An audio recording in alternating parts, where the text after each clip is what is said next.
Science में biology बहुत ही ज़्यादा इम्पोर्टेंस रहने वाला साइंस का एक पार्ट है। इस वीडियो में बायोलॉजी में विटामिन्स पर आधारित टॉप 30 क्वेश्चंस लेकर आया हूँ जो आने वाले एग्जाम्स के लिए काफ़ी ज़्यादा इंपॉर्टेंस रहने वाले हैं।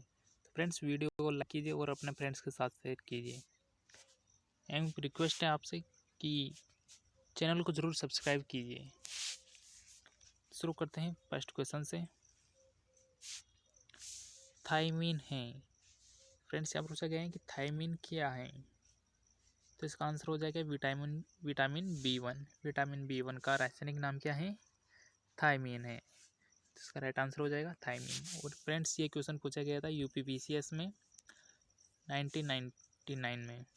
1999 का यूपीपीसीएस का जो प्री हुआ था उसमें ये क्वेश्चन पूछा गया था। इंपॉर्टेंट क्वेश्चन रहने वाला है फ्रेंड्स। नेक्स्ट क्वेश्चन, गाय का दूध पीले सफ़ेद रंग का होता है। तो फ्रेंड, गाय का दूध होता है वो पीले सफ़ेद रंग का होता है, जिसका कारण उसमें किसकी उपस्थिति होती है? जो ये पीला और सफ़ेद कलर होता है, इसके किसके कारण उपस्थिति पर ये इसका रंग पीला और सफ़ेद होता है? तो फ्रेंड, इसका आंसर हो जाएगा केसिन के साथ कैरोटीन। जो कैरोटीन पिगमेंट है, जो कैरोटीन पिगमेंट है उसके कारण ये गाय का दूध पीला और सफ़ेद रंग का होता है। विटामिन्स क्या होते हैं? फ्रेंड्स, ये पर है विटामिन क्या होते हैं। जो विटामिन होते हैं वो कार्बनिक पदार्थ से मिलकर बने यौगिक होते हैं, जो कि कार्बनिक यौगिक होते हैं।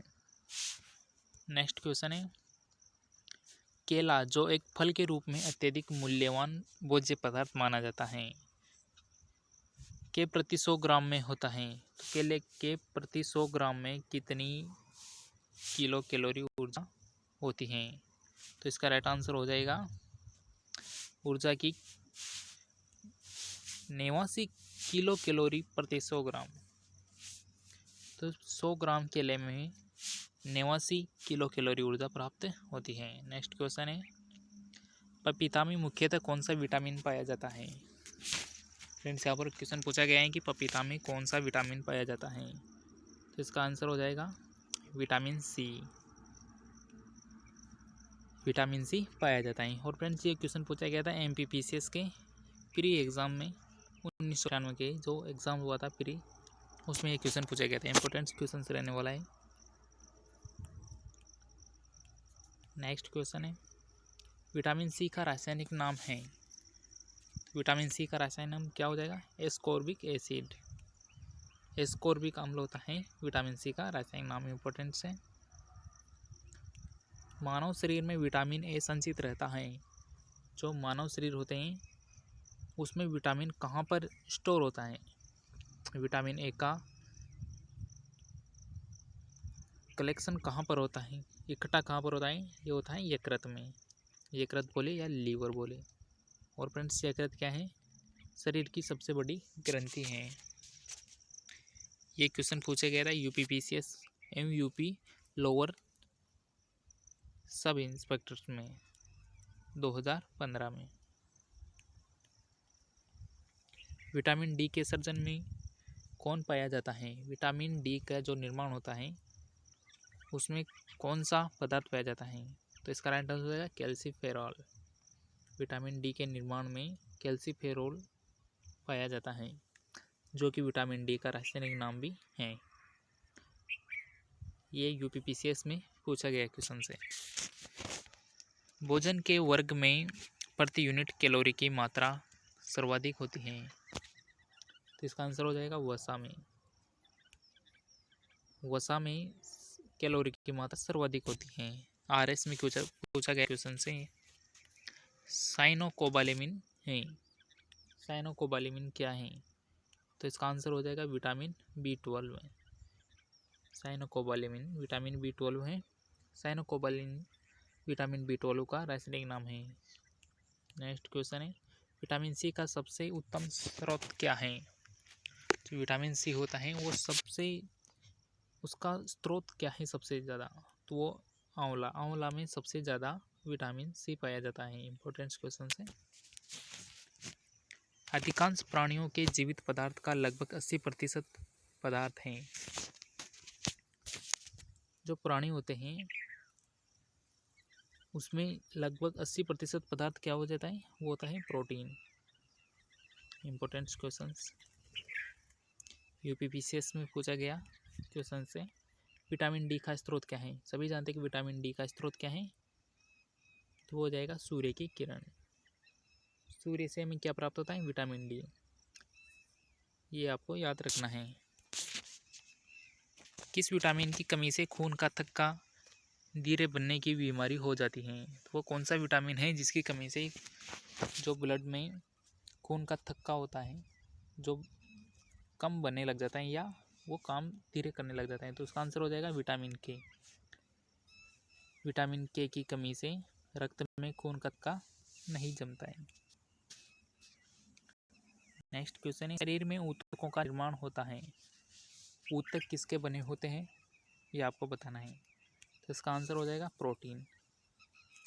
प्रोटीन ऊतकों का निर्माण करता है। रतौंधी किसकी कमी से होता है? जो रतौंधी रोग होता है वो किसकी कमी से होता है? तो इसका आंसर हो जाएगा विटामिन ए। नेक्स्ट क्वेश्चन है, रिकेट्स किसकी कमी से होता है? जो रिकेट्स रोग है वो किस विटामिन की कमी से होता है? तो हो जाएगा विटामिन डी। इंपॉर्टेंट क्वेश्चन है। नेक्स्ट क्वेश्चन है, स्कर्वी रोग किसकी कमी से होता है? जो स्कर्वी रोग होता है वो किस विटामिन की कमी से होता है? तो इसका आंसर हो जाएगा विटामिन सी। विटामिन सी की कमी से स्कर्वी रोग होता है। विटामिन सी का केमिकल नेम है एस्कॉर्बिक एसिड। एस्कॉर्बिक अम्ल विटामिन सी का रासायनिक नाम है। सूखा रोग किसकी कमी से होता है? जो मनुष्य का सूखा रोग होता है उस वह कौन से विटामिन की कमी से होता है? इसका आंसर हो जाएगा विटामिन डी। विटामिन डी की कमी से सूखा रोग होता है। और एक रोग है रिकेट्स। रिकेट्स भी विटामिन डी की कमी से होता है। रेटिनॉल्स से संबंधित बीमारी है। जो रेटिनॉल्स होता है वो किससे संबंधित बीमारी है? तो इसका आंसर हो जाएगा नेत्र सूख कर लाल हो जाना, एक प्रकार की बीमारी है। रेटिनॉल्स में आंखें होती हैं वो सूख जाती हैं और लाल हो जाती हैं। टोकोफेरोल से संबंधित बीमारी है। जो टोकोफेरोल होता है उससे संबंधित बीमारी है वो हो जाएगी बंध्यता या बांझपन। बांझपन किससे होता है? टोकोफेरोल। टोकोफेरोल बोले या विटामिन ई, ये आपको याद रखना है। विटामिन ई का केमिकल नेम हो जाएगा टोकोफेरोल। साइनोकोबालेमिन से संबंधित बीमारी है। साइनोकोबालेमिन से संबंधित बीमारी है वो है घातक रक्ताल्पता। रक्त की कमी हो जाती है या एनीमिया। इसका आंसर हो जाएगा घातक रक्ताल्पता हो जाती है साइनोकोबालेमिन में। साइनोकोबालेमिन को क्या कहते हैं? विटामिन B12 का केमिकल नेम है ये। नेक्स्ट क्वेश्चन है, क्लोरोफिल में उपस्थित हैं। क्लोरोफिल होता है पत्तियों में, उसमें क्या उपस्थित होता है सर्वाधिक? वो होता है मैग्नीशियम। इम्पोर्टेंट क्वेश्चन है। हीमोग्लोबिन में उपस्थित होता है। जो मनुष्य के रक्त में हीमोग्लोबिन होता है, हीमोग्लोबिन उसमें होता है आयरन। हीमोग्लोबिन क्या करता है? रक्त को वर्ण प्रदान करता है, रक्त को लाल रंग कर देता है हीमोग्लोबिन। खाने के नमक में उपस्थित होता है। जो खाने का नमक होता है जो अपने साधारण घरों में यूज़ में लिया जाता है उसमें क्या होता है? तो उसमें सभी जानते हैं कि उसमें सोडियम क्लोराइड होता है, बोले NaCl। विटामिन B12 में पाया जाता है। जो विटामिन B12 होता है उसमें कौन सा तत्व पाया जाता है? तो इसका आंसर हो जाएगा कोबाल्ट। कोबाल्ट विटामिन B12 में पाया जाता है। और फ्रेंड्स, कोबाल्ट का यूज़ कैंसर के मरीजों के उपचार के लिए किया जाता है। इंपॉर्टेंट क्वेश्चन है ये। कोबाल्ट का यूज़ कैंसर मरीजों के लिए काम में लिया जाता है। नेक्स्ट क्वेश्चन है, पीतल में पाया जाता है। पीतल में कौन सी धातु पाई जाती है? तो इसका आंसर हो जाएगा तांबा। पीतल में तांबा पाया जाता है। विटामिन B12 का वैज्ञानिक नाम है, विटामिन B2 का वैज्ञानिक नाम क्या है? तो इसका आंसर हो जाएगा रिबोफ्लाविन। इम्पोर्टेंट क्वेश्चन है विटामिन B2। और यहाँ पर B1 होता तो B1 का क्या नाम होता वैज्ञानिक नाम? तो वो हो जाएगा थायमीन। नेक्स्ट क्वेश्चन है B6 का क्या है? विटामिन B6 का साइंटिफिक नेम क्या है? तो इसका आंसर है पायरिडॉक्सिन। जो पायरिडॉक्सिन होता है वो विटामिन B6 का साइंटिफिक नेम है। नेक्स्ट क्वेश्चन है मानव भोजन में वसा अम्लों का डैश डैश डैश होना चाहिए। तो वसा अम्ल होते हैं वो शरीर में लगभग 1 भाग होना चाहिए। 1% भोजन के पूर्ण भाग में 1% वसा अम्ल होने चाहिए। सामान्य भोजन में 75 ग्राम वसा होनी चाहिए, ये आपको याद रखना है। नेक्स्ट क्वेश्चन है विटामिन B12 प्रतिरक्तता कारक। विटामिन B12 साइनोकोबालेमिन जो कोबाल्ट पाया जाता है इसमें, वो प्रतिरक्तता का कारक है। जो अरक्तता हो जाती है उसका कारक है विटामिन B12। विटामिन C किसका कारक है? विटामिन C या विटामिन एस्कॉर्बिक एसिड, तो वो प्रतिस्कर्विक कारक हैं। स्कर्वी कारक हैं ये। विटामिन B12 यकृत में लगभग संग्रहित रहता है। जो विटामिन B12 हैं वो यकृत लीवर में कितने दिनों तक एकत्रित रहता है? तो वो 3 से 5 वर्षों तक संग्रहित रहता है। काफ़ी ज़्यादा लंबा समय रहता है। विटामिन D की कमी से होने वाले रोग कौन कौन से हैं? तो वो हो जाएगा विटामिन D की कमी से सूखड़ी या सूखा रोग भी कहते हैं, रिकेट्स होता है।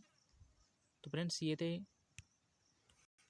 साइंस के top 30 question, vitamin based question vitamin पर। इनके अलावा लगभग